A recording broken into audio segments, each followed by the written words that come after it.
Hello everyone, and welcome back to our channel. In today's video, we'll walk you through the process of changing your password in your laptop. So, without further ado, let's dive into the step-by-step guide on how to change your password in laptop. Step 1. Accessing the settings. The first thing you need to do is access the PC settings. To do this, click on Windows button and a menu will appear. Step 2. Selecting Settings button. Once you're in Apps menu, you have to click on the Settings app. Step 3. Opening the Accounts section. Within the PC settings, you'll find various categories on the left side. Click on the Accounts category to proceed.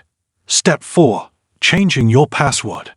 In the Accounts section, select Sign In options from the left menu. Under the Password section, you'll see the Change button. Click on it to begin the password change process. Step 5. Current password verification. To ensure the security of your account, Windows will ask you to verify your current password. Enter your current password in the designated field. Step 6. Entering the new password. Now it's time to set your new password.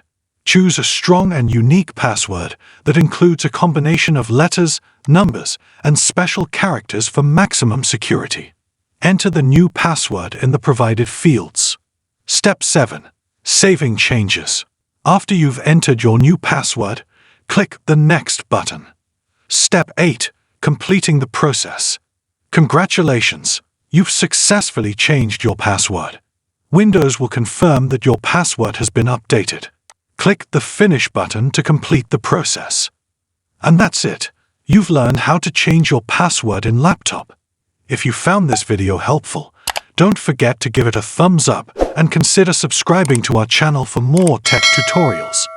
Thanks for watching, and we'll see you in the next video.